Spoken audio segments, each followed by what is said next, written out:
Bonjour tout le monde, je voulais parler aujourd'hui des Manvantara, ou du Manvantara d'ailleurs, c'est-à-dire la période de la création humaine de Adam à la fin des temps, dont parle très souvent et excellemment René Guénon dans plusieurs de ses ouvrages. Donc ça concerne la création de l'homme, donc de Adam et Ève, jusqu'à la fin. Donc cette période-là, combien elle dure, qu'est-ce qui s'y passe, etc. C'est ce que nous voyons dans le schéma. Il faut savoir que actuellement, donc le Manvantara, il est découpé en trois parties. Nous sommes dans la dernière qui s'appelle le Kali Yuga, ou l'âge sombre, l'âge des ténèbres, l'âge noir, l'âge de fer.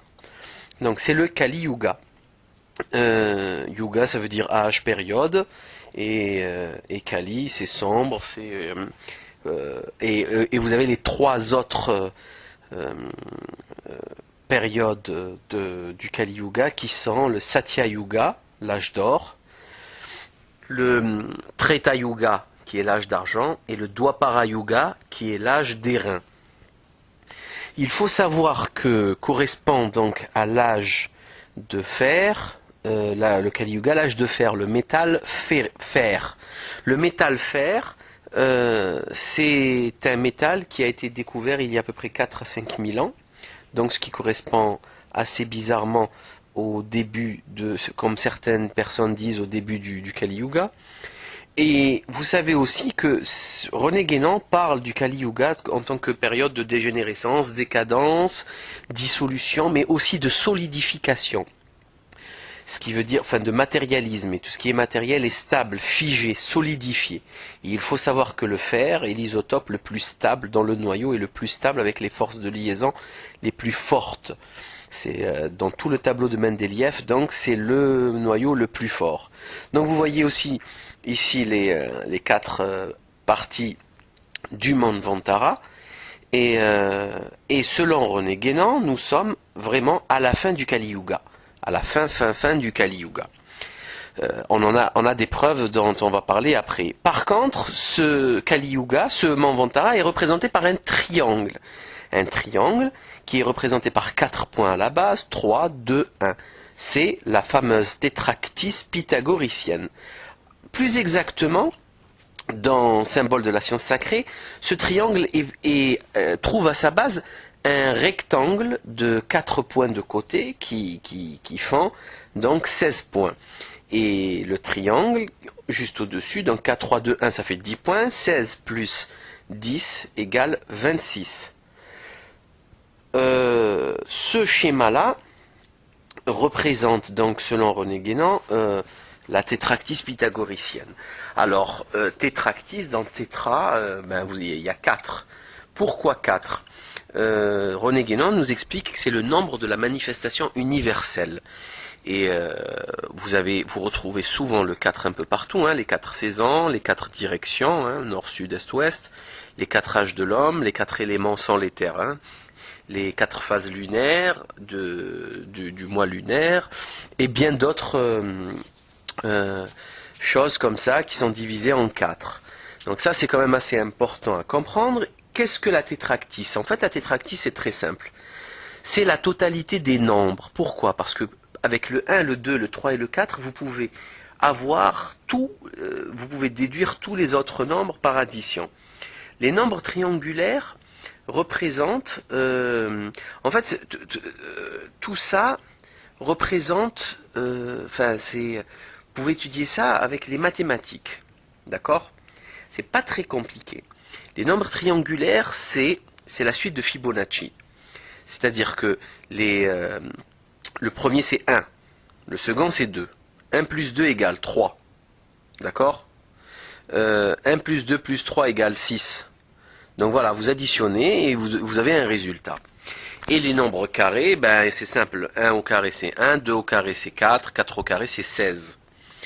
Donc vous avez, René Guénon explique très bien donc, dans cet article du livre Symbole de la science sacrée à la page 104, il explique très bien à quoi correspondent donc toutes ces choses. Alors par exemple dans la tradition musulmane, la tradition avec un grand T, Le premier, c'est donc quand on a le nombre 4, vous avez le premier, c'est le principe, le second, c'est l'esprit universel, le troisième, c'est l'âme universelle, et le quatrième, c'est la îlée primordiale. Donc, je sais pas pour vous, hein, vous pouvez prendre ça, comment dire, enfin, pas à la rigolade, mais vous pouvez dire que ça n'a pas trop d'importance, peut-être.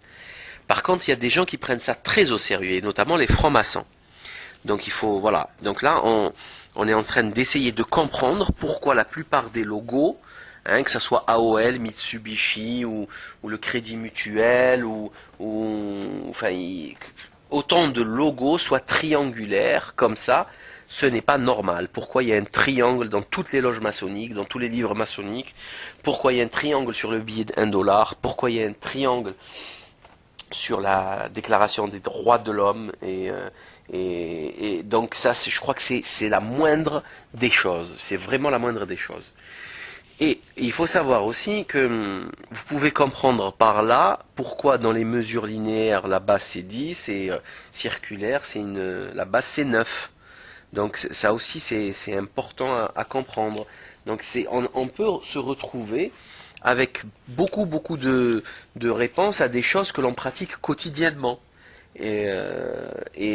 Donc c'est quand même assez sérieux et assez important. Il faut savoir aussi que vous avez vu que ce triangle partage avec le carré une base qui est composée de 4 points. Hein. Donc ces 4 points, donc c'est l'âge d'or, hein, c'est les 40%. Les 3 points, c'est l'âge d'argent, c'est les 30%. Les 2 points, c'est l'âge d'airain, c'est 20%. Et le dernier, c'est le Kali Yuga, c'est 10%. Vous êtes bien d'accord, c'est simple à comprendre jusque-là. Voilà d'ailleurs pourquoi les pyramides ont toujours 4 côtés. Les pyramides n'ont pas 3 côtés, par exemple. Ce qui serait plus facile à fabriquer, ou enfin, ce qui aurait été aussi une autre possibilité de fabrication. Pourtant, les pyramides ont 4 faces. Pourquoi? Parce qu'à la base de la pyramide, il y a un cube.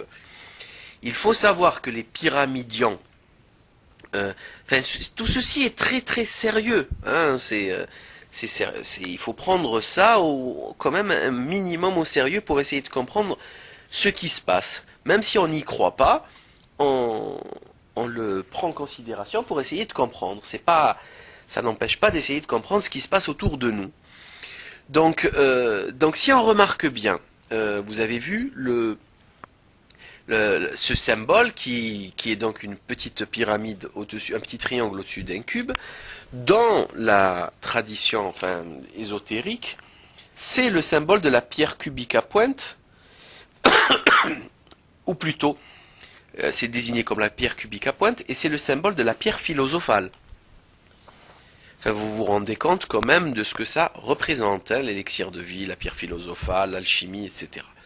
Donc ceci va très loin. Et donc, je me répète, si on prend un Manvantara et qu'on le divise en 10 parties égales, les 4 premières vont représenter l'âge d'or, les 3 suivantes, 30%, l'âge d'argent, 20% l'âge d'airain, de bronze, et les 10 derniers pourcents, l'âge de fer. On est bien d'accord. Donc à la naissance d'Adam et Ève, on commence le Satya Yuga, l'âge d'or, et à la fin des temps, ça se termine par la fin du Kali Yuga, l'âge de fer. Si on prend la pyramide Illuminati du billet de 1 $, ou la pyramide maçonnique, vous allez prendre le pyramidion.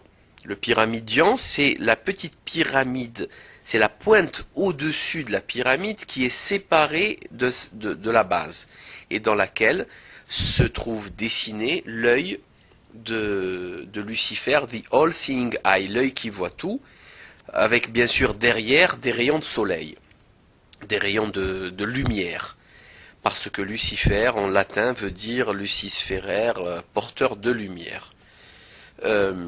Si on traduit la tétractys pythagoricienne par cette pyramide, on retrouve quoi en haut?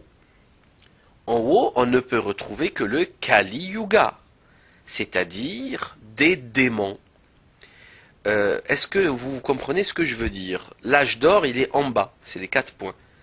L'âge d'argent, l'âge de bronze, et enfin, la pointe, ça ne peut représenter que l'âge de bronze, et donc l'âge de fer, et donc la décadence la plus totale, la dégénérescence, la dissolution et la solidification les plus abjectes, qui rendent de ce monde si détestable. Euh, donc, enfin, je crois que le problème est réglé. On sait maintenant qui contrôle le monde. Surtout quand on appelle cette période l'âge sombre, l'âge noir, les rayons de lumière que l'on aperçoit derrière l'œil qui voit tout ne peuvent représenter qu'une illusion luciférienne et une tromperie, une imposture que seul Lucifer sait faire. Il n'y a pas de doute. Et pour prouver donc la gravité de la situation et l'étape dans laquelle on est, il suffit, pour s'en convaincre, de voir les absurdités, les débilités, les bêtises, les futilités, l'imbécilité de Jacques Attali, qui lors d'une conférence nous explique, il parle du travail, de la maladie et de la gestion sociale du soin du malade, du travail, du chômage, etc.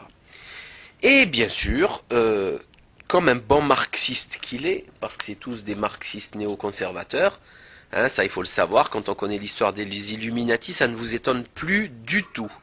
Par contre, si on ne connaît pas cette histoire, on ne comprend pas, on se dit qu'il y a quand même une contradiction manifeste, extrêmement grave, mais pas du tout, vous inquiétez pas, c'est exactement les mêmes, c'est le capitalisme qui a créé le communisme pour s'amuser. Donc, qu'est-ce qu'il nous explique? Écoutez bien, ce monsieur travaille avec tous les gouvernements de la République française, tous les gouvernements de Mitterrand jusqu'à maintenant, il n'a jamais lâché le morceau. Ce type n'a jamais été élu. Il est là avec sa tête démoniaque à donner son avis sur tout et n'importe quoi. C'est à se demander, enfin c'est comment, pourquoi. On comprend pas nous, hein, on comprend pas. Pourquoi il donne son avis? Qui lui a demandé son avis? Il n'est pas élu. C'est un très très très très mauvais expert. Il a coulé toute une banque, la Brande. Il est impliqué actuellement dans l'affaire de l'Angola Gate, trafic d'armes. Ce type est un imposteur, un voyou. Pourtant, il est là, il donne son avis avec toute cette façon de se toucher de mettre la main sur la joue, de faire le type qui réfléchit, qui est intelligent, qui est brillant, comme ils adorent le dire. Alors que ce type est un zéro, d'accord? Puisque le Kali Yuga ne peut produire que des zéros. Je pense que c'est logique. La seule chose qu'il ait faite de bien, et encore, puisque c'est du crédit, c'est le microcrédit, c'est une idée qu'il a piquée à Mohamed Younes, le prix Nobel d'économie ou je ne sais plus quoi du Bangladesh. Donc c'est dire que ce type est un imposteur. Tous ses livres sont écrits par des nègres, il écrit jamais rien. Il s'est fait choper je ne sais combien de fois. Il sait même pas ce qu'il y a dans ses livres. Donc ce type est un imposteur, ce qui est tout à fait logique, hein, quand on connaît le Kali Yuga. Et il nous explique que, hein, il le dit effrontément, que l'homme se soigne par nécessité. Alors il dit que par exemple l'information est le partage d'informations est une nécessité, ne serait-ce par exemple un langage. Donc si on veut se partager des choses, on est obligé de parler la même langue, d'accord. Après il dit que pour soigner les gens, on est obligé de les soigner parce qu'autrement ils seraient contagieux et donc ça serait dangereux pour la société. Bon ben écoutez, je crois que rien n'est plus faux, rien n'est plus stupide. Hein, les plus grands malades, c'est des maladies chroniques comme le diabète ou l'hypertension, l'athérosclérose ou l'Alzheimer, et ça, je suis désolé, c'est pas du tout contagieux, c'est des centaines de milliers, des millions d'individus, ce n'est pas contagieux, ça coûte les ALD, les affections longue durée, c'est ce qui coûte le plus cher à la Sécu, et donc, on les soigne pas parce que c'est contagieux, hein. Et on les soigne pas parce que c'est utile à la société. On les soigne parce que ce sont des êtres humains que l'on aime. Souvent c'est votre père, votre mère, votre sœur, votre mari, votre fils. Et vous le soignez parce qu'il est malade et qu'il souffre, abruti. On le soigne pas parce qu'il va être utile ou non à la société, dégénéré que tu es. Mais c'est pas possible de dire des bêtises comme ça.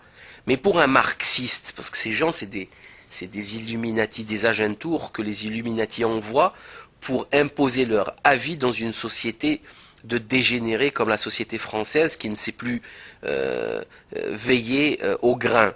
Donc on ramène n'importe quel abruti, il dit ce qu'il veut et on applaudit en plus. En plus ils applaudissent. Donc c'est quand même assez hallucinant, c'est cette vision de la santé humaine au niveau de son utilité. C'est-à-dire si ça mène pas du fric, si c'est pas utile, on soignerait pas. Enfin, et là je viens de faire la preuve, hein, je viens de donner la preuve que ce qu'il dit est faux, archi faux, totalement faux. Voilà, c'est simple. Quand un type il va se faire un accident de la route, il n'est pas contagieux. C'est une chirurgie qu'il lui faut, de la rééducation, il n'est pas contagieux. À aucun moment, il n'est contagieux, il est dangereux. À aucun moment. Voilà, c'est tout. Par contre, il souffre. Ça, c'est clair. Et voire même, il souffre énormément. Et on ne le soigne pas pour qu'il reprenne le travail au plus vite. Non. On le soigne parce qu'il faut le soigner. Point. Donc nous avons ces marxistes qui viennent nous expliquer une vision de la vie assez fermée, assez dégénérée, assez matérialiste, qui ne prend en considération que l'argent, le travail, le capital. C'est stupide, stupidissime. Et si c'est ça les droits de l'homme et la philosophie et le haut niveau de savoir qu'ont atteint ces dégénérés, eh ben franchement, c'est pitoyable. C'est vraiment pitoyable. Et vous avez des gens comme ça en quantité, hein, quantité astronomique. En veux-tu, en voilà, il y en a des milliers qui passent à la télé, qui donnent leur avis gratuitement, parce qu'ils se connaissent tous entre eux, parce que c'est tous le copain, la copine du copain du cousin, et qu'ils sont placés, et que c'est tout. Voilà, c'est pas plus compliqué que ça la vie. C'est comme ça que fonctionne la manipulation, la propagande dans ces périodes sombres dans cette période sombre qui est le Kali Yuga. Voilà. Donc vous remarquerez aussi que l'âge d'or et l'âge de fer, bien sûr les extrêmes, vous remarquerez par exemple que le métal fer est froid. C'est un métal froid, c'est un métal qui est assez désagréable au toucher, alors que l'or est un métal qui est très très bon conducteur de chaleur et de température, ce qui le rend très chaud très vite. Il prend très vite la température du corps, qui le rend assez chaleureux, voire même sa couleur jaune et le rend assez agréable à la vision. Donc vous avez aussi l'aspect rare de l'or, son aspect rare qui le rend précieux, alors que le métal fer est un métal extrêmement répandu sur la planète et qui le rend un peu vulgaire, un peu grossier à vrai dire. Donc vous avez plein de symboliques comme ça qui correspondent assez bizarrement à tout ça. Ça s'imbrique parfaitement. Je pense pas que ce soit dû au hasard, loin de là, vu que beaucoup de gens, notamment les francs-maçons, étudient ça parfaitement. Ils connaissent tout ça parfaitement et ils vous le cachent. Voilà. Mais vraiment, hein, ils le cachent tous. C'est honteux, c'est honteux. Mais bon, il suffit de lire du Guénan ou du Evola pour comprendre un peu tout ça. Voilà, c'était tout ce que je voulais vous dire. Donc maintenant, on sait que l'œil de la pyramide représente dans la tétractys pythagoricienne le Kali Yuga, l'âge sombre, la dégénérescence la plus basse, enfin la plus profonde, la dissolution, la solidification la plus abjecte. Voilà, vivement la fin, qu'on en finisse. À très bientôt.